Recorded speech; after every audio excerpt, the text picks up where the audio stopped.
Kumalma lang kayo. Matatapos din yan. Tatag lang. Hindi araw-araw panahon ni Lucifer. Katulad niyan. Malapit na rin magsipagpuntahan sa impyerno yung mga yan. Ano na lang tayo. Wait na lang natin yan. Wait and see. Ayun na, magsimula na tayo. Magsimula na tayo bago natin pag-usapan. Si Claire Castro, madami na naman siyang mga patutsada. Pero dito muna tayo, ha? Kailangan magano ulit tayo, educational, patungkol sa impeachment ni VP Sara. Dahil sabi ko nga sa inyo, yung propaganda ng mainstream media at ng mga vlogger patungkol kay VP Sara. Meron na naman lumalabas yung abnormal, yung taga-mental na vlogger na kung ano-ano na naman ang istorya, puro istorya, wala namang kakwenta-kwenta. Dito tayo sa may kwenta, ha? Panoorin natin itong video na ito. Interview ito doon sa ni Karen Davila. Ang daming galit kay Karen Davila ngayon. DDS doon si Karen Davila, mga gago. Paano naging DDS niya? Putangin na nyo. Kapag hindi nyo gusto yung hindi nyo gusto yung mga interview niya, kapag nadidiin yung mga amo yung mga magnanakaw sa Pilipinas, lahat na lang tatawagin yung DDS. Mga ulul talaga kayo, ha? Dito mga bossing, ipapakita ko sa inyo itong interview kay itong babae na ito mga bossing. Membro siya noong Committee on Justice, ha? At di ba noong nakaraan in-interview ni Karen Davila si Luistro, nagmukhang tae si Luistro, lumabas yung totoong kulay ni Luistro na nag-fishing expedition lang sila diyan. Ngayon ganun din, in-interview din ito si Ateng, tas pinaliwanag din niya yung mga bagay-bagay, tinanong siya ni Karen Davila tungkol sa mga bagay-bagay. Pakinggan natin, ha, para napakaganda nitong interview na ito, mga boss. Napakaganda nitong interview na to, ha. Tingnan ninyo, tapos pakinggan ninyo yung mga sasabihin niya, and then ka-counter natin yan itong kanyang mga pinagsasabi noong mga pinagsasabi ng mga matatalino na naghihimay-himay din nitong impeachment kay VP Sara. Okay, pasok. Of course, the jurisdiction as regards Madriaga lies with a court where the case is. The members are overreaching their limit. Check the veracity. For example, as regards Madriaga, we have not declared him to be either already at this point, since it is sufficient in form, substance, and grounds, that it already be brought to the plenary? Not yet. Of course, we will follow the rules on impeachment proceedings, and we will still have to determine probable cause as. So doon pa lang palpak na, they have to determine probable cause. Sabi niyo na naman, paulit-ulit naman si Boss Dada, puro na impeachment. Hindi, kailangan talaga natin to. Kailangan natin ma-absorb. Kailangan paulit-ulit natin. Kasi paulit-ulit din naman sila na sinasabi na corrupt si Inday, na ganito si Inday, na ganyan si Inday. So kailangan natin yan i-counter ng paulit-ulit na ma-educate tayong lahat patungkol sa illegal na ginagawa ng Congress sa paninira kay VP Sara. Lahat naman ito sa paninira lang. Hindi kasi tayo pwedeng mananahimik lang habang sila dire-diretso, paulit-ulit, tuloy-tuloy. Kasi may kasabihan tayo na kapag ang isang bagay na hindi totoo, kapag pinaulit-ulit mo at paulit-ulit na naririnig ng tao, nagmumukha yan totoo. Ito po ang kumakalat mga ka-reaction, ha? Naka-live support na lang daw po di umano itong si Bongbong Marcos. Ito po hindi po confirm at yan ay kumakalat po sa mga social media na mga blind item. At alam naman po natin na si Bongbong Marcos ang tinutukoy doon. Pero bago po natin kagatin ang mga issue na ganyan, bago po natin sakyan ang mga issue na ganyan, habang wala pa sa Atahol at habang wala pa po sa tinatawag nating St. Peter Lamayan, itong si Bongbong at itong si JJ Suarez, ay palagay ko po, ito pa po, hindi po si JJ Suarez. Baka si JJ Suarez ay isa lamang panglito para maligaw po tayo. At ang pag-usapan natin ay si JJ Suarez. May nagsabi po na hindi si JJ Suarez ang issue at walang katotohanan na si JJ Suarez ay na-overdose. Mga ka-reaction, nililigaw po nila ang usapin patungkol po sa nangyayari sa ating bayan ngayon at kung ano na naman ang kinakalat nilang overdose dito. Huwag po nating sasakyan ito at walang katotohanan na na-overdose itong si Bongbong Marcos o si JJ Suarez. Huwag po ninyong sasakyan. Sana mali ako. Pero wala pong katotohanan na na-overdose sila, bagkus mga ka-reaction ay ayaw nilang harapin at gustong pag-usapan gusto nila nating pag-usapan, paano sabihin yan? Gusto nila na ating pag-usapan ang ibang issue katulad po ng overdose issue. Dahil para mailayo ang atensyon ng taong bayan ng mga DDS sa tunay na issue na napakamahal na po ng gasolina, diesel at mga bilihin. Gusto po nila tayong iligaw. So, wala po tayong pakialam kung na-overdose, hindi sila na-overdose, wala po tayong pakialam doon. Ang pinapakalaman po natin dito, kung totoong nakakadaan ng Strait of Hormuz ang gasolinang papuntang Pilipinas, ay dapat bababa po ang ating gasolina, diesel. Yun po ang pag-usapan natin. At yung trilyong-trilyong na nawala sa kaban ng bayan na ninakaw nila sa pamamagitan po ng, flood control controversy. So, ito po mga karelasyon na wala po tayong pakialam. Na-overdose, hindi na-overdose, natigok, hindi natigok. Pag natigok, nandiyan si BP Sara, uupo, automatic po yan. Pero mga karelasyon, wag po tayong palito na baka gawa-gawa lang nila yan. Wag po natin sasakyan yan. Habang walang lumalabas na matibay na ebidensya na na-overdose, sila lamang po nagpapakala niyan mga karelasyon. Naku po, wag po natin sasakyan yan mga karelasyon. Of the Justice Committee who are acting as prosecutors, who are expected to propound questions to the witnesses.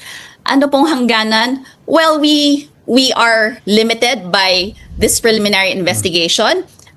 We are there to check the veracity. For example, as regards Madriaga, we have not declared him to be either a competent or an incompetent witness, contrary to the statements made by some colleagues that maybe he is of questionable character. So it is incumbent upon us to check the veracity of his statements. Hindi, fiscal kayo eh. Prosecutor kayo, di ba? So since you are the prosecutor, kailangan ang i-examine nyo lang yung mga ebidensya na meron yung mga nagpo-prosecute.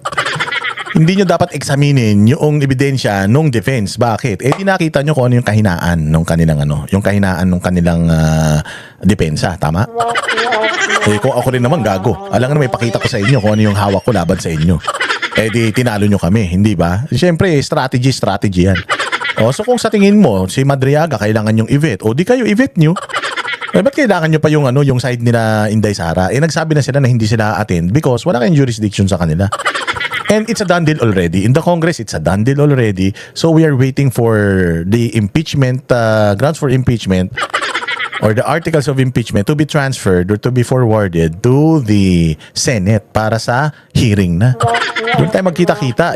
Inaano pa lang pala si Madriaga yung ebidensya na meron sila De Lima, sila Tridon at kung sino-sino pa dyan ng mga kupal, mga hindi naman binoto ng taong bayan ng mga kongresista. Yung yung kanila yung examinin ninyo.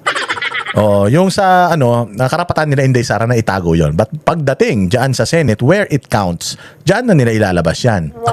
Doon na lang kayo. Right? Because you are not trial judges. So yan ang tanong. Darating si Madriaga, magsasabi siya ng testimonya. May mga congressman magsasabi, hindi yan totoo, polluted ka. May congressman magsasabi, totoo naman sinasabi mo. Technically, you can't write him off or include him in evidence. You can't. Because it's only in the trial proper that the senator judges can make the decision to say write him off or alam mo, ang galing dito ni Karen Ang galing ni Karen dito. Sinabi ni Karen dito na hindi naman kayo mga judges. So hindi ikaw ang magdi-decide whether itong si Madriaga pasok o hindi sa timbangan. Kung gustong gamitin ng prosecution, o gustong gamitin ng mga nagdidemanda itong si Madriaga, hindi gamitin nila and then patunayan nila sa Senate na accurate itong mga pinagsasasabi nito ni Madriaga. Hindi kayo. Personal yung magiging opinion nyo dyan na kung sa tingin mo pasok si Madriaga, sa tingin mo tatayo yung testimonya ni Madriaga sa korte, di isama nyo siya sa... Pinipigilan ba kayo ni Inday Sara na isama yan si Madriaga? Ihulog ng langit nga daw sa kanila yan. Pinipigilan ba kayo nila Inday Sara na na yung impeachment huminto na? Yung mga nag-file ng certiorari diyan sa Kongreso, wala namang utos ni Inday, hindi naman mga abogado ni Inday yan. Si Jimmy Bondoc, abogado niya, si Torion, abogado, si Delgra, abogado. Mga supporter nila, yes. Kung di ka naman supporter, bakit ka naman pupunta ron? Pero walang utos yan ni Inday. Sabi ko nga sa inyo, hindi ba? Yung unang nakapagpigil sa impeachment, ang niyan, kami. Ako, si Banat Bay, si Coach Oli, kami ang tawag dito, co-petitioner nung motion, yung certiorari na ifinail namin nung 2024. Oh, yun, saan sa Supreme Court. Nanalo yun.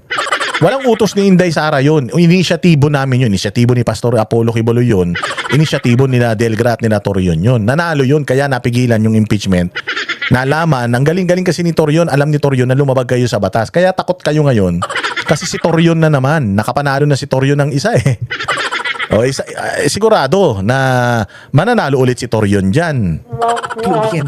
Yes, and I believe that our chairwoman will be able to see whether the members are overreaching their limit.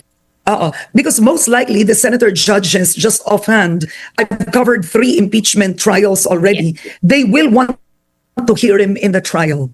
That's for course. sure. Yes. Yeah, they will want to, right? And they will decide. They will cross him. But for sure, they will want him. Tanong ko, of the House Committee on Justice, you need to secure him, right? You need to secure him. Pag sinecure nun yun na siya, what happens after? Ibabalik niyo siya sa detention, right? Yes, because Oo. there is an existing case, and Yeah.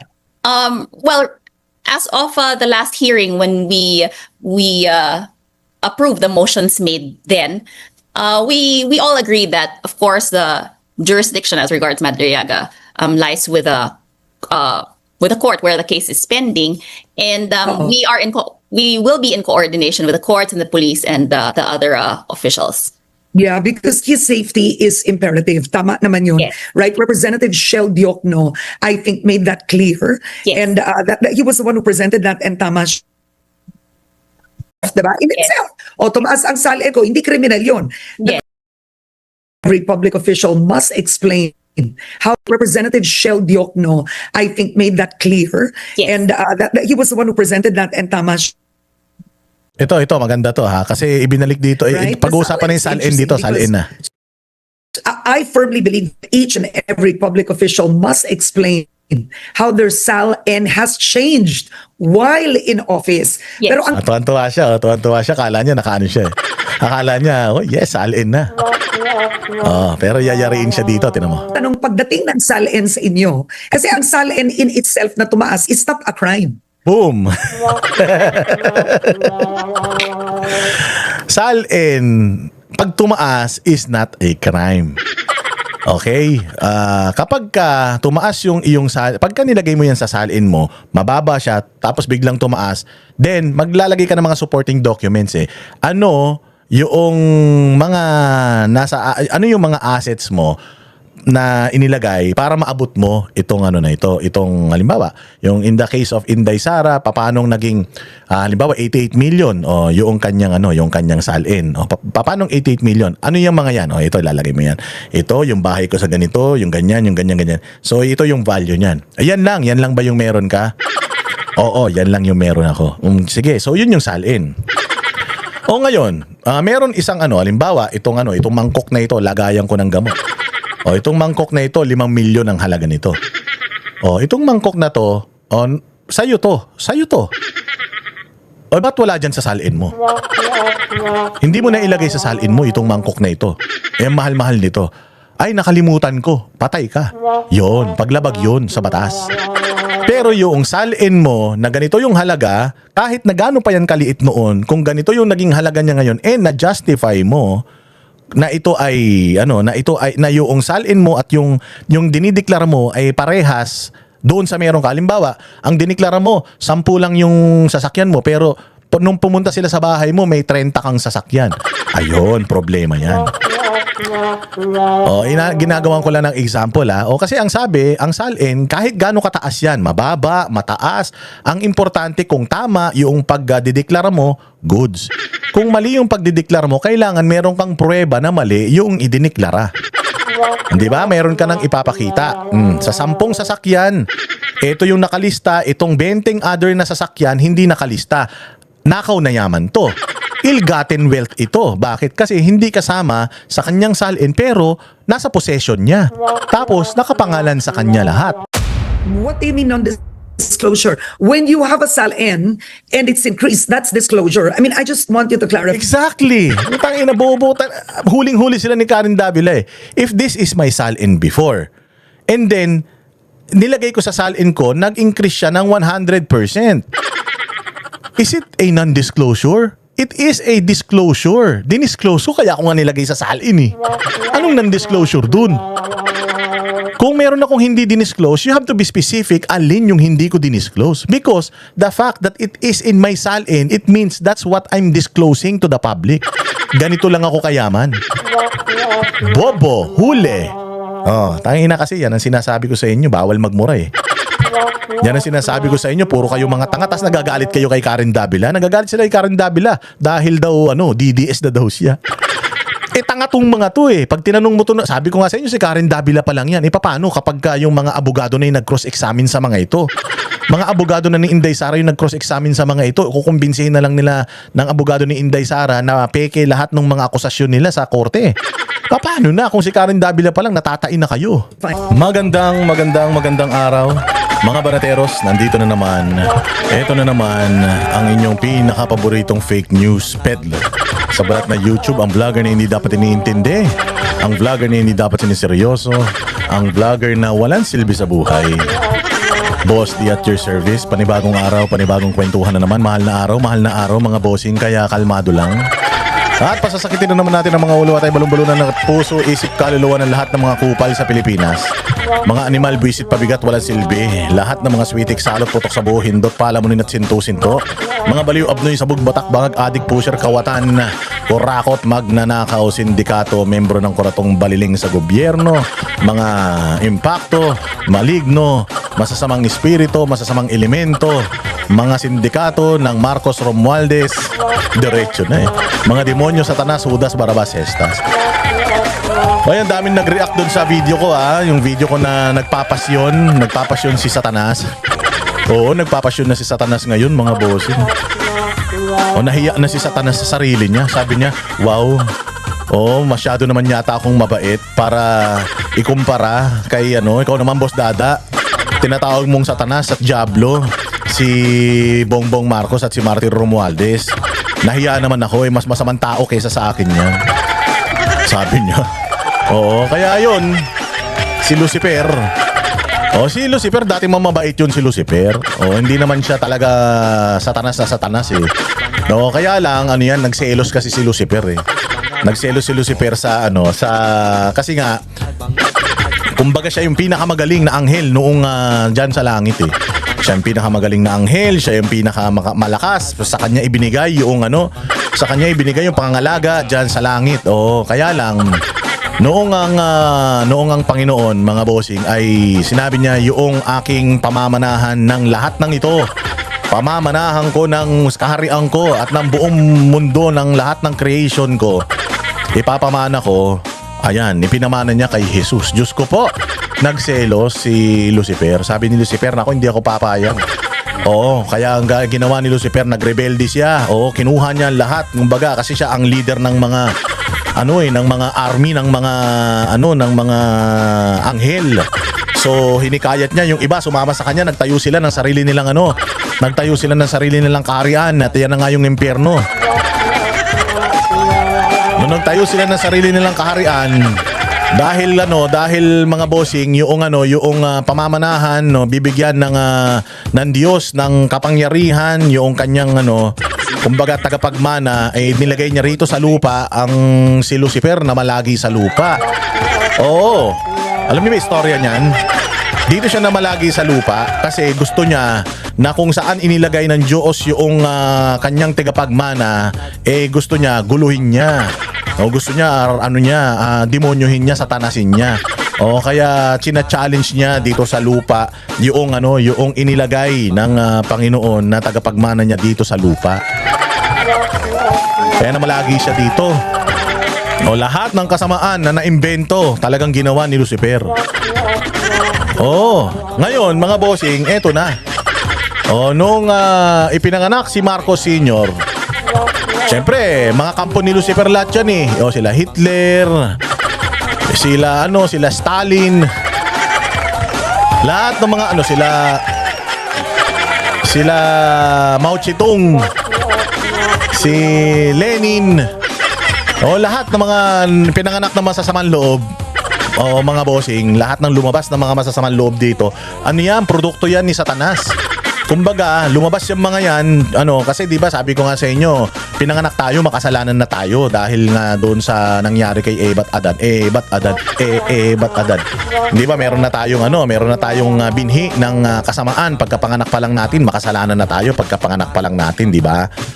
Kaya nandito si Lucifer para lahat ng mga tao na ipinanganak na may kasalanan, pinapanatili niya yung mga kasalanan ng mga tao na yan sa kaibot-ibuturan nila. Kaya lahat ng mga lumabas sa mundo ng mga masasamang tao, yan sila Yamashita, lahat ng mga demonyong mga tao, galing yan kay Lucifer. Alam nyo ba, may mayroong listahan ng pinakamasasamang mga tao sa mundo. Eto na ang problema. Sa Pilipinas may ipinanganak. Na may ipinanganak sa Pilipinas, ewan ko, mga 1900s yata. Siguro mga 1920. Ipinanganak. Hindi si Enrile hindi si Enrile, pero mga katropa pits din ni Enrile. Pinanganak si Marcos Sr. Nung pinanganak si Marcos Sr., ayan na. Nagkaroon na ngayon ng challenge si Lucifer. Pero hindi pa rin tinalo ni Marcos Sr. yung kademonyohan ni Lucifer. Kaya ngayon, mga bossing, eto na. Nanganak itong si Marcos Sr. ng Marcos Jr. Diyos ko po. Nako, maniwala kayo sa hindi. Lahat ng ginawa ni Marcos Sr. na kahayupan sa Pilipinas na medyo kahit papaano yung leadership ni Lucifer medyo na shaken, pero hindi niya tinalo si Lucifer. Pero itong si Marcos Jr., naku po, mga bossing, nung ipinanganak wala nang ginawa sa buhay kundi kademonyohan. Nung bata pa lang yan, nakita na ni Satanas yung sarili niya kay Marcos Jr. Naku, tsaya, mukhang kamukha ko to Sungay lang ang kulang nito tingnan nyo, anong kulay ni Lucifer? Di ba kulay pula? Anong kulay ng apoy? Pula. Anong kulay ng impyerno? Mamula-mula na mangitim-ngitim. Ganyan ang kulay ng impyerno. Tingnan mo anong kulay ng mga Marcos? Pula. Kasi ang pula ang kulay ni Lucifer. Kaya ayan ang kulay ni Bongbong. Ngayon, habang tumatanda si Bongbong, ayan na, lahat ng kahayupan, sabi nung kapatid niya, puro kademonyo ang ginagawa. Puro suyop, higop, lahat. Lahat na yata ng bawal. Sininghot na niyan. Tapos eto na, naging presidente ng Pilipinas. Naging presidente siya ng Pilipinas, ang kanyang puhunan, pagsisinungaling. Sabi nga ni Lucifer, sinungaling ako, pero ibang klase ang pagkasinungaling nito. Grabe naman. Sinungaling ako, tsaka nangungupit ako, magnanakaw ako, pero ibang klase to. Sabi niya parang naging matuwid akong parang bigla akong naging matuwid nung nakikita niya na yung mga ginagawa ni Bongbong sa bayang Pilipinas, pagsisinungaling niya sa taong bayan, pagnanakaw di umano sa pera ng taong bayan. Naharap-harapan, sabi ko nga sa inyo, yung mga magnanakaw, nagmamaskara pa. Yung mga magnanakaw, nagdi-disguise. Tsaka usually, yung mga akyat bahay, umaatake yan paggabi, walang tao sa bahay. Pero ito, umaga, tanghalin tapat, paggising pa lang. Wala nang ginawa kundi magnakaw na magnakaw. Sabi niya, walang iya, Sabi ni Lucifer, nung ako nagnanakaw, sinisigurado ko walang nakatingin. Sinisigurado ko, tsaka medyo palihim. Pag kumuha ako, ganyan. Hindi ko pinapakita. Pero ito si Bongbong, ibang klase. Kahit nakadilat ang mata, nakatingin ka sa kanya, kinukuha niya. Lahat ng bawal, ginawa. Lahat ng pagnanakaw, ginawa. Lahat ng pang-aabuso, ginawa. Ngayon, ito si Lucifer, ang ginagawa ni Lucifer, yung mga nagtao sa simbahan, di ba? Binubulungan niya yan, so huwag ka makinig dyan. Di ba? Pag yung mga pastor, yung mga pare, pag nag-sermon sila, sinasabihan niya, huwag ka maniwala dyan. Ako ang iyong konsensya. Hindi totoo sinasabi niyan. Ganun dinidemonyo ka. Pucha, ito si Bongbong, matindi. Kumbaga si Satanas, pag pumasok yun sa simbahan, nagko-cover yun, mainit huwag ka mag-alala, huwag ka maniwala dyan kay Pader. Manyakol yan. Ganun siya. Pero si Bongbong, hindi. Sabi ni Bongbong, ako ang pinaka-demonyo sa mundo. Gunawin natin yung mga simbahan. Ganun. Pasukin niyang Kingdom of Jesus Christ. Oh, pasukin yan. Sige, balahurain yan, duraan, ihian, dumihan. Tumira kayo dyan ng 16 days. O abusuhin nyo yung mga tao dyan. Talagang ganun, inutusan yung mga kapulisan na gawin yan sa isang simbahan. Si Lucifer, pag pumapasok sa simbahan, nagtatago pa siya. Hindi. Hayag na hayag kahit may mga kamera. O talagang pinasok yung simbahan, banal na dako, binaboy-baboy. Hindi lang isang beses, 2 beses, may mga namatay pa. Ibang klase, kaya nga sabi ni Lucifer, sabi grabe naman tong tao na to. Hindi ko na produkto ito. Kumbaga ako na yung hari ng kadiliman, hari ng kasamaan, nalaos ako dito. Kaya sabi ni Lucifer, wala pagka itong mga ito, nangamatay itong mga ito, pumunta rito sa impyerno, wala na, tapos na ang paghahari ko. Kaya nakaraan nag-post ako yung nagpapasyon si Lucifer, may sungay, bumait na po si Lucifer. Oo, hiring na po sila. Actually may nanalo na po sa trono ni Lucifer, ni Diablo sa impyerno. Ayan si Bongbong. Ganun. Oh, kaya nga sabi ko ibang klase talaga, no? Ibang klase talaga ang nagagawa ng kademonyohan. May mahal na araw pa naman ngayon. Delikado tayo. Mamamatay si Jesus sa Friday. Patay si Jesus sa Friday tapos buhay pa yung Lucifer na nagkatawang Lucifer 2.0 na nagkatawang tao. Nasa Ilocos Norte, Diyos ko po, ano kaya mangyayari sa mundo? Habang Biyernes Santo. Oh, baka magalit na naman kayo ha. Sabi sa inyo, joke lang yan. Hindi joke yan, totoo yan. Ganyan. Mga vlogger nyo, gawa-gawa ng istorya. Ganyan ganyan mag-content. Gagawa lang kayo ng istorya, puros katarantaduhan pa. Ito, totoo to. Isipin nyo lahat ng pinagsasabi ko, di ba tama? Ayup talaga, Walang hiya kayo. Ano na, mag-follow kayo, ha. Follow kayo sa Facebook page natin, 2 yan, ha. And follow din kayo, subscribe din kayo sa YouTube natin, ha. Boss Dada 2.0, maraming salamat sa mga nanonood ng video natin dyan, ha. Mahal na araw ngayon. Lahat ba ay nakapagnilay-nilay na? Lahat ba ay nakapagbakasyon na? O mga bossing, yung t-shirt natin na Banateros for Inday Sara. O kita-kita tayo ha, magdadala ako marami dyan sa Davao. Punta tayo sa Davao, magkita-kita tayo dyan, message lang kayo. Tapos may mga t-shirt ako na dala ha. Pagka nakita nyo ako, bibigyan ko kayo ng t-shirt. Limitado man lang yan. Oo, nagpagawa lang ako mga worth 20,000 pesos. Wala naman ako kasing pera. Oo, naglabas ako ng pera para magpagawa, para ngayon pa lang, di ba? Na natin, isuotin na natin yung Banateros for Inday Sara. Oo, sa gayon, kumalat na ang kulay itim. Ang kulay ng protesta sa Pilipinas. So kita-kita tayo dyan sa Davao City, ha? Maglalakad-lakad lang ako dyan. Hanapin nyo lang ako dyan sa may Coastal Road. Dyan ako maglalakad-lakad, mag-standby. Magdadala ako ng t-shirt, ha? Bibigyan ko kayo. Pasensya na kayo, ha? Konti lang na kaya ko ipagawa, Medyo mahal din kasi. Nagmahal na rin lahat. Oo, gumasta na tayo para lang kahit papaano meron tayong maitulong. Ito lang man, kaya nating itulong kay VP Sara Duterte, hindi ba? At sa Bayang Pilipinas. So, kahit na naglalabas tayo ng konti nating budget, o konti man lang yan, pero baka makatulong yan, mahatagal pa naman No, kahit buwan-buwan, magpagawa na lang ako pagka may kadatungan. Pag may pera, pagawa ako, tapos pamimigay ko rin naman yan lahat sa inyo. Alam nga, may suot ko lahat dyan. Dami naman. Pero ang ganda-ganda niyan, Banateros for Sara Duterte. Tapos may 3 bituin, may kamay. Meron yan dito, Boss Dada, sa likod para alam nyo sa akin galing. Pag kay Banat Bay galing, may nakalagay Banat Bay sa likod. Pag kay Boss Dada, nakalagay Boss Dada sa likod. Pagpasensyaan nyo na, ha, sa mga una-unahan na lang. Kapag meron ulit akong budget, magpapagawa ulit ako. Walang pondo galing sa gobyerno yan, ha. Sarili nating pondo yan. Ganun talaga, minsan gagastos tayo para sa kausa, hindi lang tayo salita na salita. Sabi nyo, dal naman ng dal to, wala naman nagagawa meron, kahit papaano. Sa mga ganitong paraan, makapagbigay tayo dyan sa mga kababayan natin, na proud na mga Duterte, di ba? Are you proud? Proud ako. Proud na proud ako. I'm also proud to be associated with KOJC. I'm never ashamed of being associated with KOJC and with Pastor Kiboloy and with SMNI. I'm really really proud. We started as bashers pero ngayon ano kami, mga believers ni Pastor Apollo Kiboloy.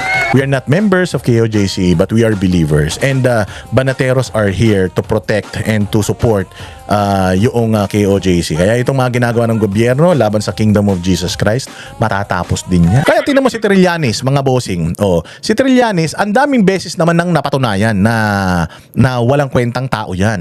Ang dami ng beses napatunayan na hindi totoo yung mga sinasabi niyan. Pero tingnan mo mga boss, ang dami pa rin o meron pa rin ilan, mga 3 na nakikinig sa kanya. Bakit? Kasi nga, he keeps on harping it every day, lahat araw-araw, mayat maya. Sa bawat interview niya, paulit-ulit lang naman yung mga sinasabi niya. Pero since 2016, paulit-ulit na yan na naninira sa mga Duterte. At may mga naniniwala sa kanya, padala-dalawa, patatlo-tatlo.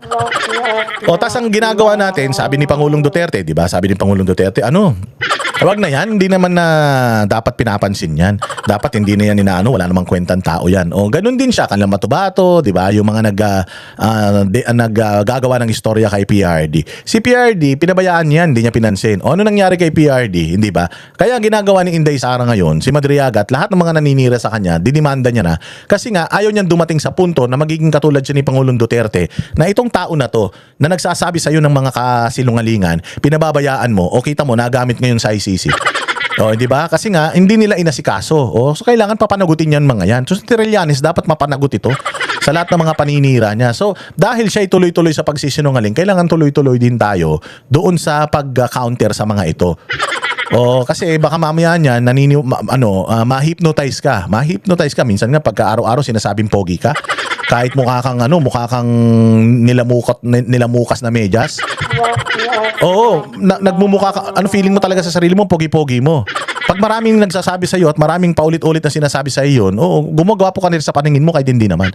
So ayaw natin na mangyari yun, na magmukhang totoo yung sinasabi nila dahil tahimik ang mga Duterte. Tayo na mag-ingay, tayo na magka-counter. So katulad nito sa sinasabi nitong ulagang babae na ito. Itong babae na ito na ewan ko kung saan pinaglihi ito. Ito daw, kailangan pa daw nila ng probable cause. Na pagbotohan nyo na sufficient inform and substance yan. Ano na yung next step? Hanapan pa ng probable cause? Hindi. Kung hinahanapan nyo pa pala ng probable cause yan, dapat hindi nyo muna hindi nyo muna minarkahan yan na sufficient inform and substance. O sufficient in substance and grounds. Kasi kung sufficient in grounds na yan, and sufficient in substance na yan, that's it. Whatever it is na meron kayo, that's it. Yan na yung iaakyat nyo sa plenaryo at yan na yung iaakyat nyo sa Senado. At kung ano man yung mga kailangan nyo pa na mga ebidensya, you gather it by your own. Kayo maghanap noon, kayo magpresenta noon, and then it's up to the defense para pabulaanan yung mga ipinapakita nyong ebidensya. So, tapos na kayo. Nagbotohan kayo, sufficient inform. Tapos, pagkatapos no, sufficient in substance, nagbotohan kayo. Nagbotohan din kayo, sufficient in grounds. So, ano pa yung investigation na gaganapin nyo? Kasi dapat, kung mag-iimbestiga kayo, okay man lang. Hindi pa natin pwedeng pagbotohan whether this is sufficient in grounds and substance. Kasi, we need more information about this for us to determine that may probable cause. So, dapat hindi muna kayo nagbotohan patungkol sa sufficient in substance and grounds. Tama? Kasi ang pagkatapos niyan, katulad kay Bongbong Marcos, di ba, nagbotohan kayo, sufficient in form, di dumiretso. Sufficient ba yan in substance? Dinismiss nyo, di ba?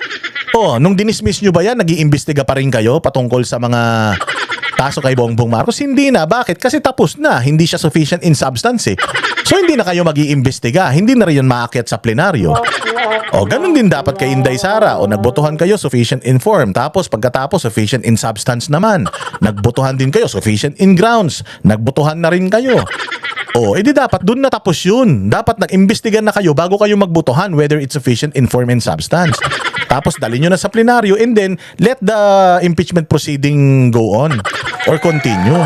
Hindi nagbotohan na kayo, tinapos yun na sa botohan, tapos hindi pa pala kayo tapos mag-imbestiga. Paano yun? Kung nag-iimbestiga kayo tapos malaman nyo sa investigasyon na peke pala lahat nung ipinapakita nung noong mga nag-aako sa kay Inday Sara, babawiin nyo pa ba yung botohan nyo sa sufficient in substance and ground?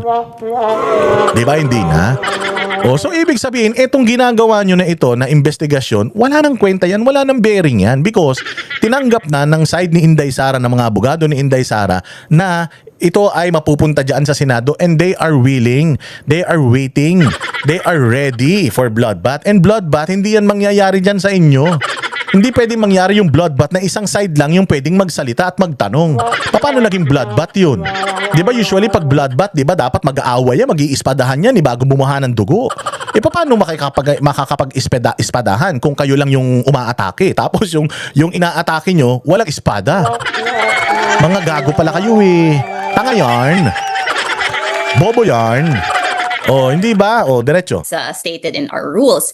And maybe for the understanding of others, what we are doing right now is a preliminary investigation akin to the preliminary investigation in criminal cases. So, while I Di ba? Yan na.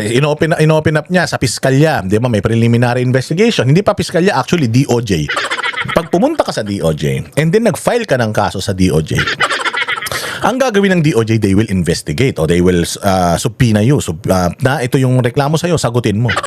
And then, titingnan, iimbestigahan ng piskalya whether yung grounds niya sufficient, ikaw naman, yung sagot mo, nasagot ba or mas naangatan niya ba yung reklamo? Kasi ako, on my level, pwede ko na talagang i-dismiss yan pag nakita ko nag-aako sa si ganito ng ganyan. Sinabi naman ni ganito na hindi, meron siyang pruweba na hindi totoo yung sinasabi ni akusador. Wala to. Nang aabala lang to, dismiss ko na to. Di ba? Ganun. Yun yung klase ng pag-iimbestiga. Ngayon, kung halimbawa, hindi ka pa desidido, antayin mo pa yung sagot nung kabila doon sa sagot mo. Ay, sa sagot nung inaakusahan. From yung mga sagutan nila, ang trabaho mo lang, imbestigahan yung mga sagutan nila. Ano ba to? Ano ba to? Okay ba to? Ganyan ba to? Sige, diretso na natin to. Hindi ko na tumadesisyonan on my own. Diretso na natin to dun sa korte. Yun lang yung investigasyon na ginagawa. Kung ano yung ipakita mo na ebidensya, kung ano yung ipakita nung kabila na ebidensya, pagbabanggain mo lang yun, and then aaralin mo lang. Okay ba to? Hanggang dun lang. Hindi na yung mag-iimbestiga ka pa, magre-request ka pa ng mga kung ano-ano. Hindi mo naman trabaho yun. Ang trabaho mo lang is to determine whether sufficient siya in form and substance, and then when it's sufficient in form and substance, dali na sa plenaryo, pagbotohan na ron. Pag nakuha na yung boto, impeach na sa Congress, dali na sa Senado. Tapos kayo, mga prosecutor, pupunta kayo ngayon sa Senado, tapos tutulungan nyo yung nagsasangkot mali. Yung nagdidemanda, tutulungan nyo para madiin yung or mapatunayan na may kasalanan talaga yung sinasakdal. Ganun lang yun. Kayo naman, abogada ka pa naman, tas di mo naiintindihan yan. Gumamit ka ng analogy, palpak pa. Kala nyo kasi tanga mga Pilipino. Hindi. Kung hindi nyo yan kayang ipaliwanag sa mga tao na maiintindihan nila, kami ang gagawa nun para malaman nila kung gaano kayo kaluka-luka. again, we said that it appears that we have the numbers. We still have to go through the process. We still have to vet documents, verify the authenticity of these documents, especially those attached to Yun na yun. You should have done it in the first place before you voted for the sufficiency in substance and grounds. Dapat noon pa lang tiningnan nyo na yung mga ebidensya, dokumento na ipinapakita ng mga nag-aakusa. O kung sa tingin ninyo authentic yun, okay naman yun, and sufficient yun, at pinagbotohan nyo na, diretso na yan. O ganito, pinasasagot nyo yung kabilang kampo, hindi sumagot. Pinasisipot nyo, hindi sumipot. O anong sanction nun? Ang sanction nun, kasi bakit pa ako sisipot? Sufficient na in grounds and substance. Bakit pa ako sisipot? Tapos na yung botohan eh. Ano pang pupunta ko dyan para i-depensa yung sarili ko? Tapos na laban eh. Di ba tapos na yung basketball? Nag-buzzer na kayo eh. The end of the regulation. Tapos na yung basketball. Ano pang kailangan natin? Halimbawa, basketball yan. O dumating yung kalaban. Nagpapractice na yung kalaban. Hindi dumating yung yung isang team. Yung kalaban na team hindi dumating. Anong ginagawa ng mga isang mga liga? Kapag hindi dumating yung kalaban nung nagpa-practice na. Pag hindi dumating, default. Ibig sabihin talo na sila. So in this case, Hindi sila dumating, hindi sila nag-participate. Therefore, ibig sabihin pa. Therefore, ayaw na nilang makipag-participate dyan. So kayo, dapat ang gawin ninyo is to, move it to the next level. Kasi wala na kayong mahihita eh. O hindi nyo naman pwedeng papuntahan sa bahay yung team nandiyan dyan na yung team A, yung team Satanas nandyan na, yung team yung team mabait nandyan na ba? Wala pa. O 3 minutes, binibigyan nyo ng time yan. O 3 minutes, pag nag-basket na yon, sure panalo na yung kabila. Magsushoot na lang sila ng isang basket, panalo na sila. O alam nga naman ang gagawin ng committee, pupunta doon sa bahay ng mga player. Hoy, pumunta kayo sa basketballan, may laro kayo. Wala naman ganun. Hindi naman sila pinipilit kasi nila yun, responsibilidad nila na magpunta doon sa game para maglaban sila nung kalaban nila. Hindi sila nagpunta. So ibig sabihin, tinatanggap na nila yung pagkatalo nila. So dito sa issue na to ng Congress, tinatanggap na nila VP Sara, natalo na sila dyan. So there's no point of going there and defending ourselves or defending yung kanilang kliyente kung sufficient na in substance and grounds. You just have to prove in the court na talagang sufficient yung mga ebidensya na hawak ninyo. Hindi pwede magsusubpi na kayo ng kung ano-ano para mas patibayin pa yung mga kaso nyo. The complaint and to the answer, if ever. Oo. Alright. Nilinaw rin nga ito ni Representative Luis Toro na talagang nag-iingat kayo. Nag-iingat siya na masundan ang mga rules. Exactly. Kaso, di ba? Para hindi nga daw madala ulit sa Korte Suprema at yan ulit ang issue. So, Yes. tama yun. So, ang tanong ko, pagdating ng mga ebidensya, right? So, let's say, I think the biggest here would be Madriaga as a witness. What is the latitude and the coverage of the House Justice Committee Okay, so hearing, since under your rules, a non-member cannot ask questions. Yes. The lawyer itself of the vice president cannot cross, right? They can't even ask questions to the witness themselves.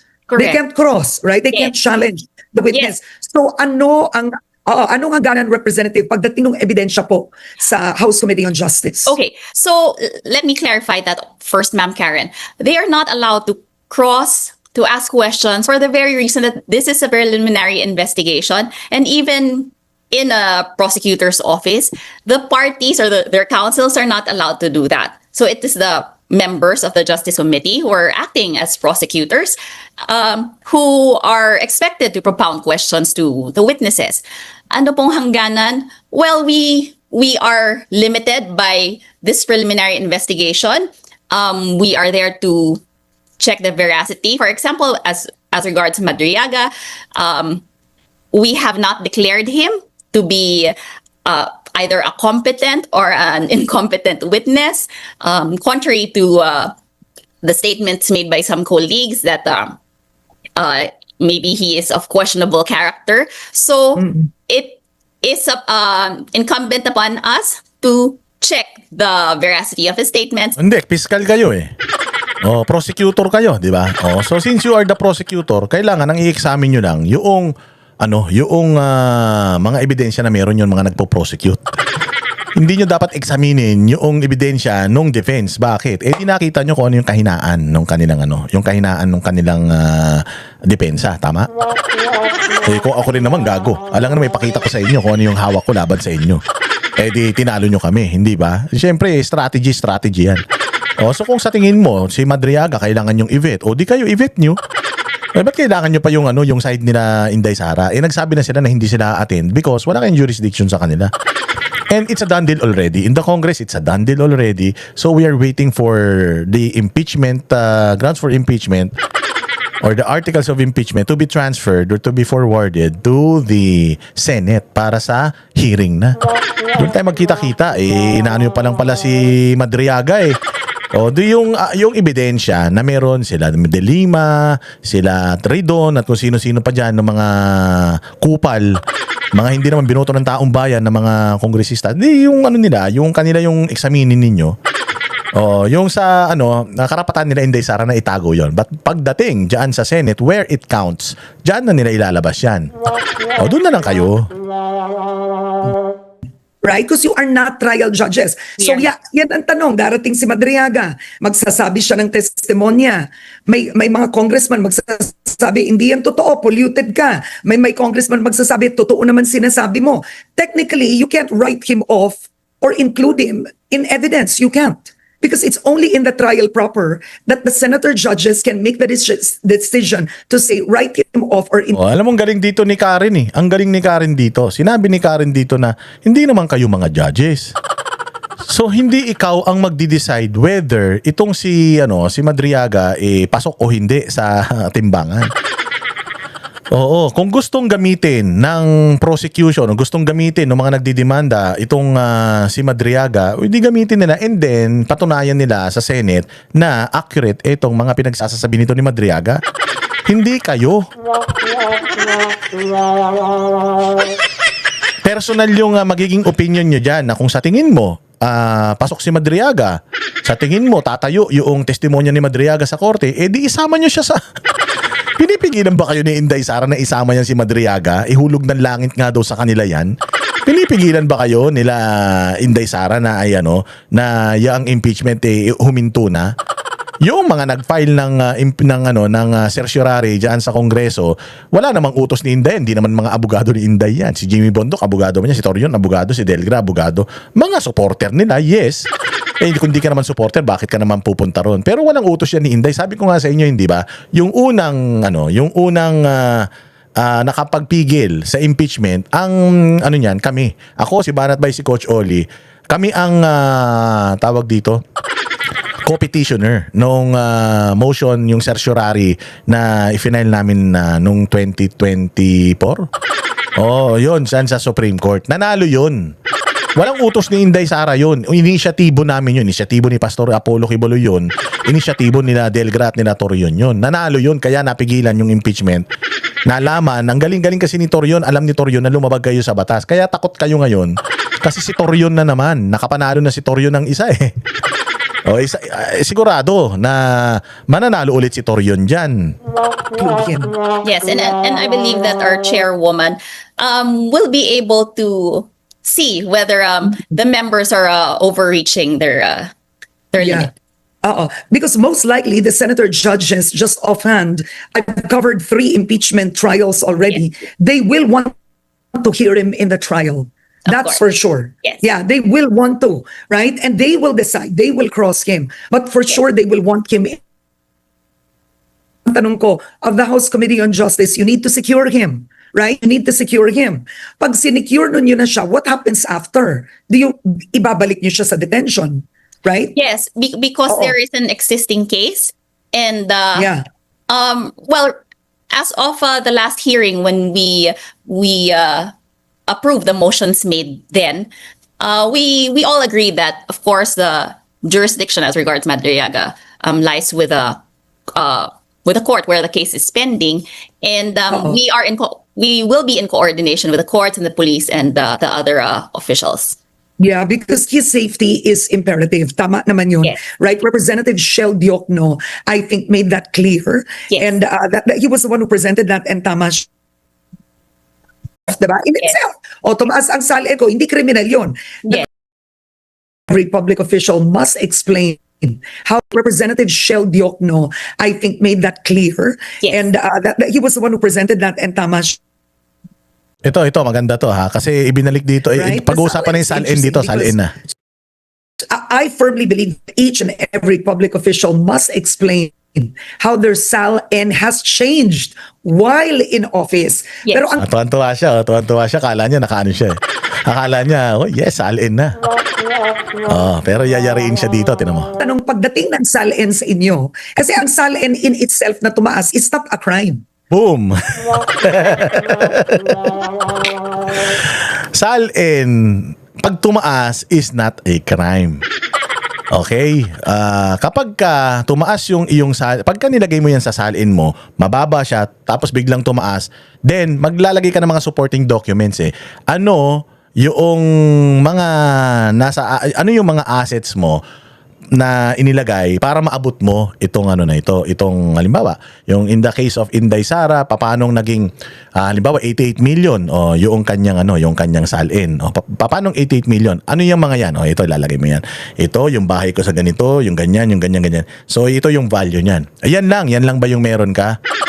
Oo, yan lang yung meron ako. Sige, so yun yung salin. O ngayon, meron isang halimbawa, itong mangkok na ito, lagayan ko ng gamot. O itong mangkok na ito, 5 milyon ang halaga nito. O itong mangkok na to, sa'yo to. O ba't wala dyan sa salin mo?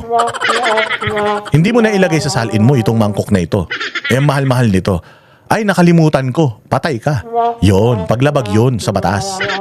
Pero yung salin mo na ganito yung halaga, kahit na gaano pa yan kaliit noon, kung ganito yung naging halaga niya ngayon, na-justify mo na ito ay na yung salin mo at yung dinideklara mo ay parehas doon sa merong kalimbawa. Ang diniklara mo, 10 lang yung sasakyan mo, pero nung pumunta sila sa bahay mo, may 30 kang sasakyan. Ayun, problema yan. Ginagawan ko lang ng example kasi ang sabi, ang salin, kahit gaano kataas yan, mababa, mataas, ang importante kung tama yung pagdideklara mo, goods. Kung mali yung pagdideklara mo, kailangan meron kang pruweba na mali yung idineklara. Di ba? Meron ka nang ipapakita. Sa 10 sasakyan, ito yung nakalista, itong 20 other na sasakyan, hindi nakalista. Nakaw na yaman to. Ill-gotten wealth ito. Bakit? Kasi hindi kasama sa kanyang salin pero nasa possession niya. Tapos nakapangalan sa kanya lahat. Hindi ba? Meron ka na dapat hawak na ebidensya na ipapakita. Tinan nyo dito. Yes, In of itself, course. diba? In Yes. itself. O, tumaas ang salin ko, hindi criminal yun. The Yes. crime is determined if you are unable to prove Correct. that, diba, illegal Agree. ang pagtaas ng salin. Oo. Correct. It is So, pagdating ng expected to salin agree. doon, pero pagdating ng salin doon, how far can the house go? When clearly, the camp of the Kasi dineclare ni Inday When you declare it, ibig sabihin, walang problema. That's what you are declaring. Dineclare ako, wala akong asawa, halimbawa. Tapos may asawa pala ako. Yun ang paglabag sa batas. Dahil nagsinungaling ako. Pero kung dineclare ko naman, wala akong asawa. Tapos jumowa ako, walang problema yun. Wala akong asawa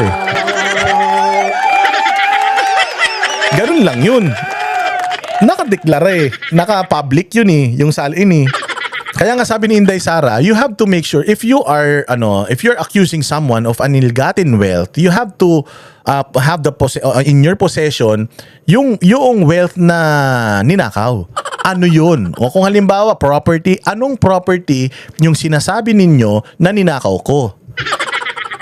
Because yan, I will prove it na nandiyan yan sa salin ko. So hindi ko ninakaw yan, I declared it Vice President for sure will not explain it in the House. Okay, so what we will do with that is, we subpoenaed Sal-Ens, I think based on the Sal-Ens. motion of Kong Ridon, and Oo. that was approved. And I guess it will be used to show certain allegations in the complaint. Mali yun. Kasi sinubpina ko yung salin.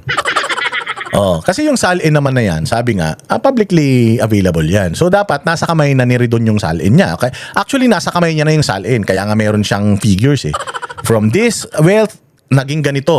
Nasa kamay niya na yun. Now, doon sa mga nasa kamay niya na mga dokumento, alin meron ba siyang patunay na hindi accurate yung kanyang mga yung nasa salin niya? Ang laman ng salin niya, limbawa 10. Merong hawak si Ridon na 20 na wala dun sa salin niya. Di ba? Dapat may ganun. Wala Ang sabi ni Ridon, isubpina natin yung law firm, isubpina natin yung ganito, isubpina natin to para makita natin kung magkano ba yung kinita nung kanilang kumpanya and then ibabangga natin. Hindi pwede yun. You should have done it before. Nung nag-file kayo ng kaso at nung isinama nyo sa articles of impeachment yang salin niya, dapat ready na kayo with the annexes. Kaya nga tinanong kayo ni di ba, Rufus Rodriguez, yung final mo ba, meron bang annexes yan? Wala. Ito bang final mo na to, may annexes yan? Wala. Walang annexes. Paano natin isasama yan sa articles of impeachment? Wala pala kayong ebidensya. Meron kayong salin. Tapos ang basihan nyo lang, from 10 piso, naging 20 pesos na. Yung yaman niya ngayon. Saan galing yan? Hindi kayo dapat nagtatanong ng ganyan. Dapat, pag nag-akusa kayo, hindi kayo nagtatanong. Pag nag-akusa kayo, meron kayong hawak na matibay na ebidensya na magbaback up doon sa akusasyon nyo. Hindi Nagduda ka lang. Dahil from this, naging ganito. nagnakaw yan.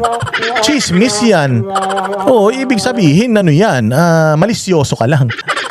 Di ba? Malisyoso ka lang. Wala ka namang ebidensya na hawak. Buti sana kung meron ako, meron ako dito, 100 bahay, nakapangalan sa kanya. Pero wala sa salin niya. Kasi sa salin niya, 5 lang yung bahay na diniklara niya. 20 na bahay itong hawak ko. So paano yan? Hindi niya diniklara ng tama, ibig sabihin, nakaw na yaman ito. Di ba ganun dapat, Ridon? Bobo ka eh. Regarding the SALN violation or the non-disclosure in the SALN. Alin nga ang hindi dinisclose? Kailangan specific, hindi niya dinisclose yung 5 patatas. Hindi niya dinisclose yung 5 tsinelas. Dapat may ganon. Kapag may non-disclosure, alin yung hindi dinisclose? Bobo nyo. Hindi nyo alam. Mahahanapin nyo pa lang. Yun ang mali. Naghahanap pa lang kayo ng ebidensya, bumoto na kayo ng sufficiency in form and substance. Ako nga, hindi ako abogado, naiintindihan ko yan eh. What do you mean non-disclosure? When you have a SALN and it's increased, that's disclosure. I mean, I just want you to clarify. Exactly. Tangina, bobo. Huling-huli sila ni Karen Davila eh. If this is my SALN before, and then, nilagay ko sa SALN ko, nag-increase siya ng 100%. Is it a non-disclosure? It is a disclosure. Dinisclose ko, kaya ako nga nilagay sa SALN eh. Anong non-disclosure dun? Kung meron akong hindi dinisclose, you have to be specific alin yung hindi ko dinisclose. Because the fact that it is in my SALN, it means that's what I'm disclosing to the public. Ganito lang ako kayaman. Bobo, huli. Tangina kasi yan ang sinasabi ko sa inyo, bawal magmura eh. Yan ang sinasabi ko sa inyo, puro kayo mga tanga, tas nagagalit kayo kay Karen Davila. Nagagalit sila kay Karen Davila dahil daw DDS na daw siya. Tanga tong mga to eh. Pag tinanong mo to, sabi ko nga sa inyo, si Karen Davila pa lang yan. Paano kapag yung mga abogado na yung nag-cross-examine sa mga ito? Mga abogado na ni Inday Sara yung nag-cross-examine sa mga ito, kukumbinsihin na lang nila ng abogado ni Inday Sara na peke lahat ng mga akusasyon nila sa korte. Paano na kung si Karen Davila pa lang natatain na kayo? It's an explanation. It's not a non-disclosure. If it's in the SALN, then it's disclosed. What the Yes. Vice President needs to do is explain. What was alleged in the complaint, in the 2 complaints, was the non-disclosure of many assets. Many assets. Alin nga? Yun nga yung hinahanap eh. Tinan mo. Simple lang yan. If there is an asset na hindi dinisclose, merong siyang mga assets na dinisclose, yun yung pagbabanggain mo. But the fact na sinusubpina ninyo yung bank record, sinusubpina ninyo yung mga transactions noong kanyang mga businesses, it means wala kayo nung sinasabi ninyong undisclosed. Naghahanap pa lang kayo. Therefore, it's a witch hunt. It's a witch hunt. Many figures, I believe. And, Fishing activity yan. and again, I know that this is the beef of the respondent in saying that it was not properly identified or there was no ultimate facts. But again, like in previous SAL and impeachment Wala na. case, like in Corona, the statement Yeah. of the non-disclosure of certain assets or even just one asset in the SALN and the failure to show the Wala na, natain na. the Sige. proper increase or the reason for that increase was that was used against Corona. Hirap na hirap si ate Yan, yabang-yabangan, tali-talinuhan nung tinanong na, nga. Pero kay CJ Corona kasi, merong mga properties na nakapangalan sa kanya na hindi nalagay. Yon. Kay Corona, may mga properties na nakapangalan sa kanya na wala sa SALN. Yun yung non-disclosed.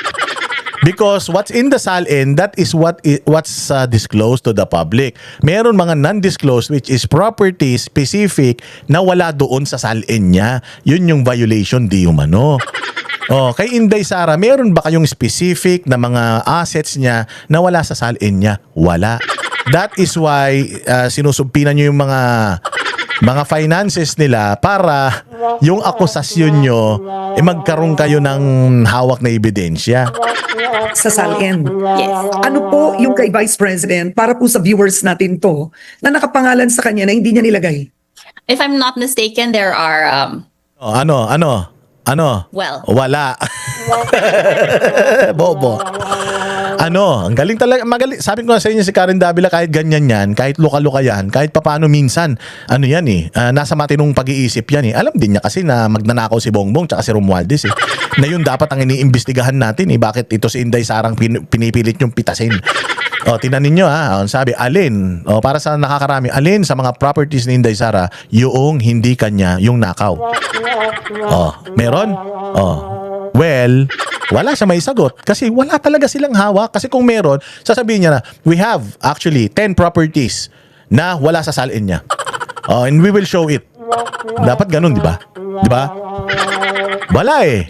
First bank accounts, and Okay, I believe yes. that The one Tanungin nyo kung kanino galing. Kanino galing yung ebidensya nila? Kanino? Ito na. alleged by, to clarify, the one alleged by Senator Antonio Trillanes. yes, Yun, patay. So, tangina, sabi ko nga sa inyo eh. Ang tawag ng Congress kay Trillanes, ang pambansang chismoso. Pambansang chismoso. Wala nang naniniwala kay Trillanes. Nasa Senado pa si Trillanes, ito na yung mga sinasabi niya. Magnanakaw si Manscarpio, si Pulong Duterte, hari ng ganito, ng ganyan. Meron daw tattoo ng dragon sa likod, na meron daw ng triad, serial number. Hindi naman totoo. Si Bongo daw may tattoo sa likod, wala naman.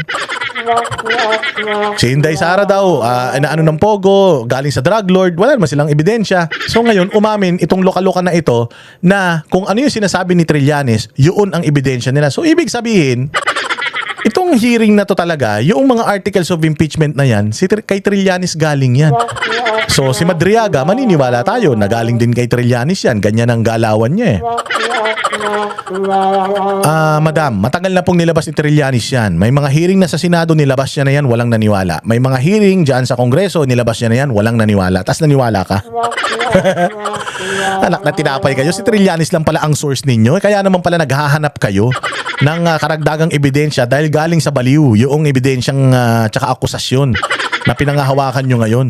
and if I'm not mistaken, as of Yes, last that's one. year, Okay. in our proceedings, in our proceedings for the impeachment last year, they said that that account is still active. And to add to that, there are companies, oo. I believe, that are connected with the respondent that are not alleged in the SALN. That Alin nga doon? Alin doon? Dapat specific kayo. According to Trillanes yan according to Trillanes. Putya, sabi ko nga sa inyo, reputation wise, hindi nga nanalo sa kalookan niya, walang tiwala tao dyan eh. Tapos yan ang gagamitin niya, tapos nalaban. Matagal na nilang na-debunk yan eh. Even AMLAC itself, sinabi ng AMLAC na tinanong kasi si Trillanes, saan galing yan? Sabi ni Trillanes, secret. Di pa pwede secret. Tinanong ngayon yung AMLAC, saan nyo ba galing itong mga sinasabi ni Trillanes na mga figures? Hindi sa amin galing yan. Bago kami makapag-issue ng certificate o nung kung ano man, kailangan may court order, kailangan may kaso sa korte. Hindi kami pwedeng basta mag-issue ng ganun lang. Bank secrecy law. Diba? Patay tayo dyan. So anong kwenta nitong nitong kaso na to? that's why there was also a motion for production of documents by the Securities and Exchange Commission. Patay tayo dyan. So ngayon pa lang kayo humihingi. Humihingi kayo ngayon ng patunay na tama itong mga pinapalabas ni Trillanes. Bakit hindi kayo humingi sa kanya ng patunay? Ba't kailangan kayo maghanap ng patunay? Responsibilidad ni Trillanes yun. Bilang isa sa mga nag-aako sa kay Inday at bilang sinabi na ng AMLAC na peke yung mga dokumento na hawak ni Trillanes, pinakinggan nyo pa rin. Wala talaga. Mahina. Diyos ko po. Ito, sabi ko nga sa inyo, pakinggan ninyo itong sasabihin dito ni Sal Panelo, ha? Pakinggan niyo sasabihin ni Sal Panelo sa hearing nyo na yan. Pasok, Sal. Nung nakita nila siguro pala, binago nila ang nomenclature, a different name, they call it now. Hindi, preliminary investigation yan. Determine na lang namin ang probable cause. Determine nila ang probable cause, bakit pinipilit yung papuntahin pa dyan? Pwede naman yung i-determine na ang probable cause. Moreover, gaya ng sinabi ko, masyado kayong kontradiksyon. Sinisira niyo ang sarili niyong argumento. paano yung hahanapin ang probable cause? Sabi nyo na nga, sufisyente ang aligasyon. Ibig sabihin may nakita na kayong tama at may prueba na kayo. Ngayon, ang ginagawa nyo, pinapasumpingan nyo at sabi nila, hindi, magdala ka ng ebidensya rito. Hindi nga po pwede sila magdala ng ebidensya sa inyo. Kayo ang nagdidemanda Kayo ang magiging prosecutor. Kayo ang uusig kay Day Sara. Dapat yan, pagtanggap nyo lang ng complaint, hinanap nyo na kung meron bang patutunguhan at meron bang prueba para manalo kayo. Bakit binabaliktad nyo? Kaya nga yung congruity, makahalimaw, monstrosity, isang plataforma. Ang problema sa inyo, wala na nga kayong dunong, inihahayag nyo pa sa Aray, ang sakit naman nun. Ang yabang-yabang pa naman yan nung Zamora na yan. Ang yabang-yabang pa naman ni Redon. Ang yabang pa naman ni Luistro. Wala naman pala kayong mga dunong. Wala kayong mga utak. Kayo ang nag-aakusa tapos hihingi kayo ng ebidensya sa inaakusahan nyo, mga tanga. Hindi tayo mapapagod na paulit-ulitin ito. Para sabi ko nga sa inyo, kapag meron kayong nakadibate, kapitbahay nyo, nanay nyo, tatay nyo, mga kapatid nyong tanga, alam nyo sasabihin nyo, ha? Alam nyo sasabihin nyo. O kung ano yung sinasabi natin dito, yun ang sabihin nyo para mapahiya mang ulol na yan. publiko. Sa bagay, wala namang claimant to expose your ignorance or your stupidity or your idiocy. Yan ang nangyayari. Lumalabas tuloy na mga Grage, ang sakit. Ignorance, stupidity, idiocy, mga idiots. Grabe, sakit ng mga pinagsasabi ni Panelo. kayo pagdating dyan sa prosedimento ng impeachment sa ilalim ng saligang batas. Ang mabuting-mabuti kung magagaling kayong magsalita at may mga laman ng inyong mga salita. Matatawa ka. Meron isa naman niyang congressman. Ganda-ganda ng mga punto de vista niya. Pagkatapos pagbutuhan yung pala ganun din siya. Para-pareho nga ako Hindi na. Kaya sabi nga ng marami, Si Rufus Rodriguez yun. Ang ganda ng mga punto niya. Ang ganda ng sinaside niya. Tapos pagbutuhan, tataas kamay niya. Ulul. Tanga. Saka rin tanga. Meron kang reservation sa taas ka ng taas ng kamay. Ikaw ang nagsasabi na nag-fishing expedition kayo dyan. Tapos pagkabutuhan, taas ka rin ng kamay. Paano? May bayad. Tang ina niyan. Oy, sabi nung mga Marines yun nung mga Marines sabi, yung Quadcom daw, kada hearing umattend ka, tas nagtanong ka, tas yung tanong mo, binalahura mo yung mga Duterte, laki ng bayad sa'yo. Si Greco Bellica nagsabi nun na 10 million, appearance lang yun 10 million. Bawat isang congressman, 10 million 15 hearings, 15 15, 15. Para hindi tayo 15 hearing, 150 million yun. Sa 10 million kada appearance mo, 150 million. Ilang congressman yung umattend doon? Yung iba nga namatay na.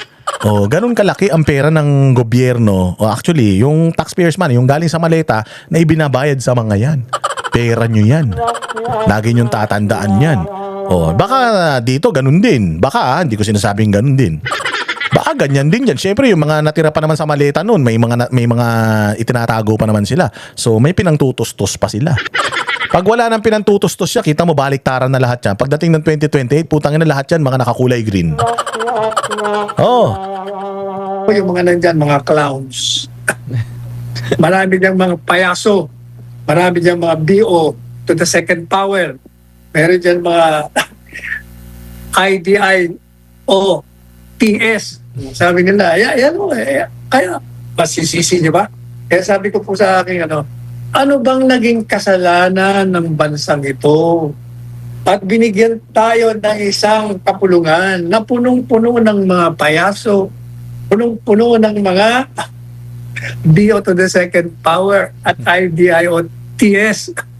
Diyos mio, perdon naman. Ano ba yan? Tuloy mo. Ayan po. Sa last paragraph po, subtopic, sham proceeding, game over in 2028. The proceeding is nothing but a sham, or moro-moro in the vernacular. As repeatedly discussed in this columnist's daily SMNI TV show and TikTok podcast, the Justice Committee will just go through the motions of deliberating on the impeachment complaints. In reality, the recommendation to the plenary of the House of Representatives for the transmission of the impeachment complaint to the Senate has long been decided. So, is the voting in the plenary a foregone conclusion? While the impeachment of Vice President Sara Duterte in the House is a done deal, the number of legislators voting for her impeachment there may yet be a radical of the two aforementioned probabilities and plundered the nation's wealth. To them, it's game over in 2028.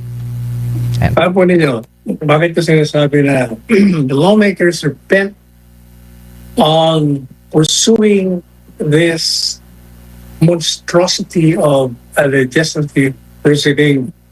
They are so fixated in their desire to disqualify her from running in the 2028 and remove her from office. In the process, they forget common sense having escaped them. Nawala na sentido ko, tinakasan na sentido ko mo. Na ito pong complaints, gaya ng paulit-ulit nating pinaliwanag, ay walang batayan. Kahit sa anong kanto nyo tingnan, in whatever corner you see and look and examine it, talagang wala. Ngayon, bakit nila pinupursige? Gaya na sinabi natin, ulitin natin na, sapagkat yung mga yan, yung inaalala nila, yung mga tatakbuhan nila sa 2028, gusto nilang manatili sa isipan ng taong bayan. Pag ang mukha nila palagi nasa TV, palaging inilalabas sa mga payag nila, maalala sila. Kahit na nga bad publicity, sabi nga nila. Publicity still, whether it's good or bad. Kahit na, alam po nila na moro-moro yung ginagawa nila. Bakit moro-moro? Yung pong desisyon sa impeachment, matagal na nilang plinano. Hindi pa sila nga nagplano ng impeachment. Hindi pa sa kanila yan. So alam na nila ang gagawin nila. So alam na nila na sa Committee on Justice siguradong papasa. At alam din nila na since sila boboto at sila rin ang gumawa, makakapasa. Kaya kita nyo, 215 votes yung nakaraang taon. Maganda pa, walang halaga lang dahil nag-ruling ang Korte Suprema. Kaya, halatang halata ho. Tapos na. Yung plenary session na yan, sigurado naman yan. Hindi ba? Tingnan nyo ha. Sinabi na nga hindi darating, may sulat na eh. Pero, in-adjourn nila, sinuspindi nila, at babalik na naman sila para ituloy daw. Wala na nga darating. O di ba andiin? Self-explanatory. Hindi mo na kailangan pang ipaliwanag yung mga sinabi ni Sal Panelo. Maintindihan na natin 'yan. O mga bossing meron pa tayong isa. O ito, nag-file kasi diyan sa nag-file sa Supreme Court itong sila Torion, katulad nga nung ginawa namin nung nakaraan. Nag-file kami ng motion ng certiorari dyan sa Supreme Court para sabihin or i-request na ipatigil itong impeachment proceeding kay Inday Sara dahil lumabag sila sa batas at namumuliti ka lang sila. Nanalo tayo, kaya hindi na-impeach si VP Sara noong 2025. Pero ngayon, mga bossing, dahil nga talagang yun ang plano nila, kaya first order of business nila ng 20th Congress, ma-impeach ulit si VP Sara. Ngayon nakikita ulit ng mga magagaling na mga abogado na lumalabag na naman itong mga taga-kongreso at mukhang lalabag na naman sila sa kanilang mandato. O kaya nag-file na naman ng certiorari itong sila Jimmy Bondoc, sila Attorney Torion para mapigilan itong pagbubuli ng Senado ay ng Kongreso sa proseso, pagbali nila sa batas. Ngayon, ito abogado man ito, si Attorney Abayon, pinaliwanag niya kung ano ba yung mga nilalabag sa batas at may grounds ba itong ni Inday Sara, may grounds ba itong impeachment or itong reklamo ng mga abogado sa Supreme Court para mapigilan yung impeachment. Pakinggan natin to, mabilis lang.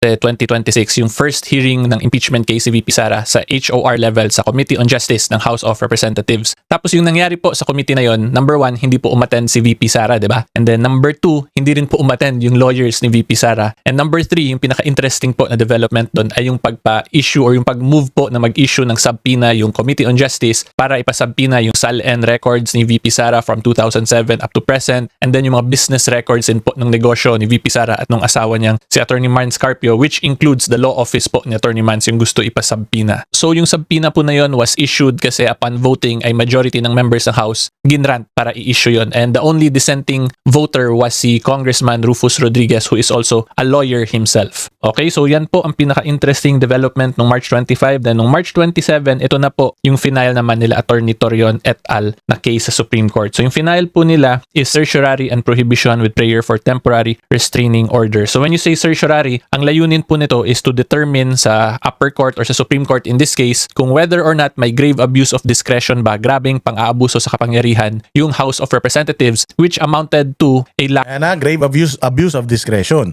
Ginamit nila dito na grounds, nila Torion, yung pag-dismiss sa impeachment ni Bongbong Marcos. And then, gaano, yung double standard ba, double standards ng Congress. And then, kung paano nila tinatrato itong impeachment ni VP Sara, ginamit nila yan dito.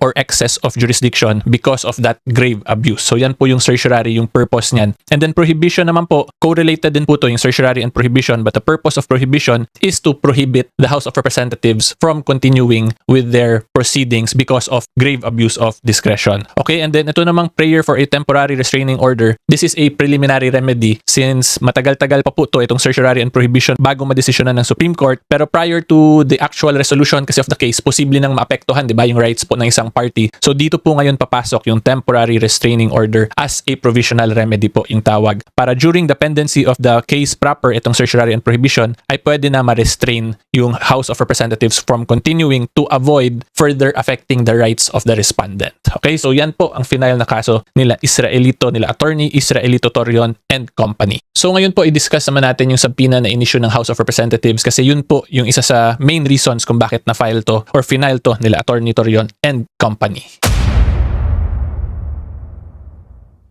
Okay, so ilalagay ko po to sa gilid yung actual rules ng House of Representatives para hindi po tayo maligaw kung ano ba talaga yung procedure ng House. Okay, so yung first po nating issue talaga is whether or not pwede ba mag-issue ng ganong subpoena, ganong klaseng subpoena yung House of Representatives kung saan yung mga documents po na gusto nilang makuha ay mga documents sa isang bagay na hindi po na-mention or nabanggit dun sa main complaint. So kung ako po ang tatanungin ninyo, yung legal position ko po as to that issue ay posible pong may grave abuse of discretion yung House. And the reason is because number one po of the right to due process ng respondent. So alam naman po natin na si VP Sara already filed her answer, di ba? Yung answer ad cautelam niya na medyo naging controversial pa nga. So anyway po, ang process po kasi sa impeachment in the HOR level is upon filing and initiation, i-determine nila na sufficient in form, sufficient in substance, then after na yan, notice to respondents and time to plead. So ito yung answer. And as a matter of fact, yun nga po, si VP Sara already filed her answer. So ngayon, kaya ko po nasabing it can be a violation of the right to due process because in right to due process, yung first po niyan is the right to be notified kung ano yung sasagutan mo or i-explain mo later on. Diba? So yun nga po, sumagot na si VP Sara based on the complaints that was filed and presented and made part of the record of the proceedings. Yun yung sinagutan niya. So ngayon po, kung biglang may isasabpin ng records na hindi na notify si VP Sara or hindi niya alam kasi hindi yun naka-attach sa original records, kung ako po tatanungin, questionable po yun, di ba? At pwede po i-argue na it violated the right to be notified ni VP Sara. Therefore, a violation or a possible violation po of the right to due process yung legal position ko. Okay, so ngayon, ang next question, pwede naman daw yun sagutin ni VP Sara kung mag-participate lang po siya sa hearings. Yun yung binabato sa kanya. So yan, like ito po ang sinabi ni Congresswoman De Lima, may pa bloodbath pang sinabi noon sa simpleng committee hearing nga ay takot na takot ngayon. And then ito rin po si Congressman Sendanya, corrupt lang ang ayaw humarap. Grabe. So ngayon ang next question is si VP Sara ba yung may dahilan or sarili ba niyang kasalanan kasi ayaw po niya mag-participate, diba, sa hearings. Therefore, because of that, hindi siya na-notify. So in simple terms, is it VP Sara's own fault ba kaya na-violate yung right to due process niya? Quick break lang mga kasimor, gusto ko lang po magpasalamat in this video. So tandaan po ninyo, pag sa YouTube kayo ang tatanungin ninyo, ang legal position ko po doon ay hindi po yun kasalanan ni VP Sara, kundi it is a legal strategy na ginagamit niya at nung lawyers niya. Kasi meron po tayong tinatawag na principle of estoppel. So when you say estoppel, pag meron kang gawin na isang bagay, ay hindi mo pwede questionin yun later on. In other words, kung na-touch move ka na sa isang move, hindi mo na yun pwede bawiin later on. Dito po kasi ang gusto mangyari nila Congresswoman De Lima, dun sagutin ni VP Sara sa committee hearings yung mga bagong evidence. So pag mag-attend ngayon si VP Sara sa proceedings na yun, tapos ma-notify na siya of the new evidence na pinasampina nila, edi that can be argued na she already consented or was properly notified of the new evidence that was submitted. Therefore, what process. However, since ang position nga po nila VP Sara ay hindi pwede yung mga ganong klaseng subpoena, edi syempre hindi talaga siya a-attend doon. Tapos yung proper next step dyan or yung ginawa po nila Attorney Torion ay i-questionin yun sa Supreme Court para may higher court na mag-determine kung sino ba talaga sa dalawang parties ang tama. Is it Vice President Sara and her lawyers or is it the House of Representatives? So si VP Sara, yung pinaka main issue po nila ay walang jurisdiction yung House of Representatives, and of course yung House naman, position nila, meron silang jurisdiction or power to issue yung mga ganong klaseng subpoena. Okay? And of course, since dalawa po silang parties to a certain issue, hindi naman po pwede na sila lang din yung sumagot, na sila yung tama. So yung proper venue po talaga dyan, kung may ganyang situation, ay iakyat nyo yan sa higher court para yung higher court ngayon ang magsasabi kung sino sa kanilang dalawa ang tama. Okay? So medyo technical po yun, but in simple terms, since si VP Sara nga is questioning the jurisdiction of the House, edi hindi talaga siya magpa-participate doon para hindi siya ma-estope. Kasi pag pumunta na siya doon, tas nag-participate siya, it means she already surrendered herself to the jurisdiction of the court. Diba? So yan po ang most likely iniiwasan ni VP Sara and her lawyers. So in other words po, yung refusal ni VP Sara, kung ako po ang tatanungin ninyo, hindi po yun because takot siya or dahil corrupt siya as stated nito ni Congress. Yan, bobo kasi yan eh. Yan. Ito, putangin na itong bobo to. Walang alam yan. Nakita nyo nung tinanong niyan si Pangulong Duterte, harap-harapan, nagmukhang tanga yan dyan sa Congress. Si bobo, walang alam. Si De Lima, ganyan din, walang alam. Tanga rin yan. Tapos may kaso pa, o nanira ng pamilya. Walang reputasyon, may kaso ng droga. O hindi ba? Fully dismissed na ba yung kaso niya? O hindi ba? May pinababalik nga yan sa kulungan, sa Court of Appeals, di ba? Ngayon, nasa laya pa yan. Ganyan kalakas yung mga hype niyan. Tapos sila yung mga malalakas magbintang. Yan, si De Lima, meron nga yung meron daw yan hindi rin na liquidate na pera ng Department of Justice. Si Risa Ontiveros, bukod sa PhilHealth, meron pang issue ngayon sa insertion, hindi may paliwanag. Mga walang hiya ito eh. Congressman Sendanya, but it is simply a legal strategy po kung ako ang tatanungin ninyo. Kasi kung ako din po ang lawyer ni VP Sara or ng respondent in an impeachment process sa ganitong case, yun din most likely ang i-advise ko para hindi kami ma-estope to question later on yung proceedings nila. Okay, so hopefully klaro po yan. So ngayon, ang next question naman po natin, aside from a possible violation of the right to due process, meron pa bang ibang posibleng na violate yung House sa pag-issue at pag-acquire ng ganung klaseng evidence via a questionable subpoena? At ang sagot naman po dyan ay posible naman pong may violation din sa Revised Rules on Evidence. So as you can see here, 2019 Revised Rules on Evidence. So Section 3 po yung titingnan natin. Rule 128, Section 3, General Provisions. So makita po nyo, evidence is admissible when it is relevant to the issue and not excluded by the Constitution, the law, or this rule. So yung applicable po sa atin is this one, which is yung relevance of an evidence to the issue. Okay, and the reason po kaya yun yung sinite ko, because number one, yung rules of court apply suppletory, diba, sa impeachment proceedings according to the own rules po ng House of Representatives. And number two, because yung mga evidence po na makukuha ngayon via the questionable subpoena ay pwedeng ma-argue na hindi yun siya relevant to the issue because as stated dun sa March 25, 2026 hearing by Congressman Rodriguez nung kinlarify po niya sa members ng House ay yung mga businesses na gustong ipasubpoena yung records ay hindi nabanggit or naging parte ng ultimate facts nung complaint. And then pangalawa po, yung SALN was starting from 2007 all the way up to present. So in 2007 up to 2022 ay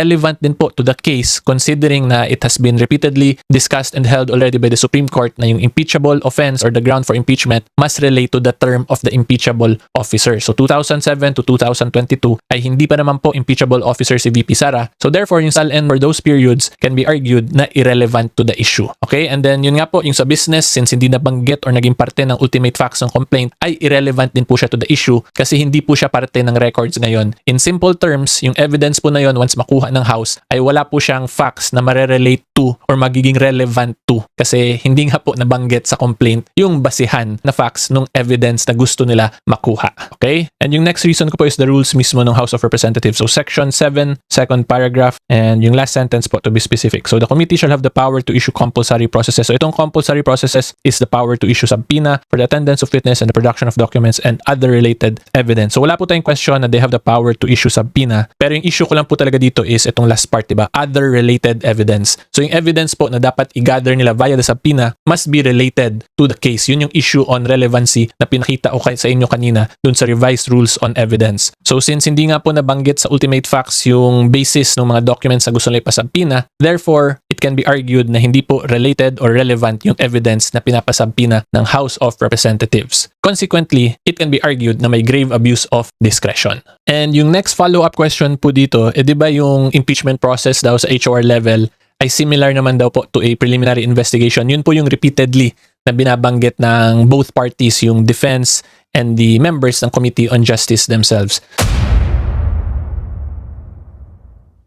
So, ang masasabi ko lang po as to that issue is yung ganun pong comparison is simply for analogy purposes.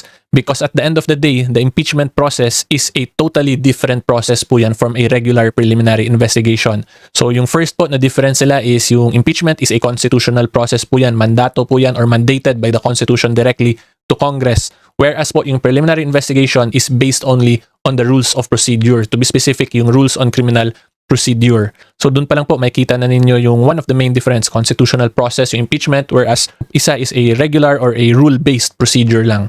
Okay? And then pangalawa po, in preliminary investigations po kasi, meron na rin tayong jurisprudence na nagsasabi na pwede mag-to-follow ng evidence. Whereas in an impeachment process, wala pa pong ganong jurisprudence. Kaya hindi po natin strictly pwede masabi na pwede lang din yung to follow na evidence sa impeachment process. So kung ganyan po na wala pang strict jurisprudence, kung ako po ang tatanungin, we should just go back to basics, which is the right to due process nga. Dapat notified palagi yung respondent and dapat yung time niya or yung right niya to explain must be based on what was notified sa kanya. Hindi yung pwede na bigla na lang may sumusulpot na kung saan saang evidence. And it is for that reason kaya po ito natatawag na fishing expedition ng iilang mga anti-impeachment like si Congressman Rodriguez himself, tinawag din po niyang fishing expedition yung subpoena na yon. So kung titingnan po talaga natin yung rules on a regular preliminary investigation versus a impeachment process, ang regular PI po kasi mukha talaga siyang parang investigation / case build-up na procedure. Whereas itong impeachment, ko ako po ang tatanungin, para lang siyang preliminary or evaluative na procedure. Meaning na in-evaluate ng HOR as the body kung whether or not sapat ba yung complaint with the attachments, evidence na binibigay sa kanila to determine kung meron bang probable cause para iakyat yung kaso sa Senado. Okay, pero tatandaan po natin na wala pa po kasing clear jurisprudence sa ganyan. Kaya yung position ko po, again, play safe na lang tayo kung hindi sigurado. Let's just be safe and follow na lang yung right to due process talaga. Which means na dapat laging notified sa lahat and yung mga na-explain nga po ng respondent must be always related lang dun sa mga na-notify sa kanya. So di ba? Simple. Galing na mismo ito sa abogado. Very technical pa din yung pagpapaliwanag ni attorney pero ano pa din, pero mas maiintindihan natin kaysa dun sa propaganda ng kabila.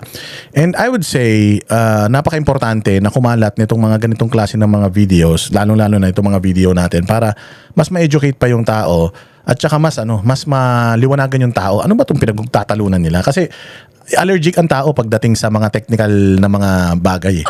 Lalo na yung mga technical na pagpapaliwanag. So kailangan nila talaga nung paliwanag na na maaabot nila o abot ng kapasidad ng bawat isa, yung kumbaga layman.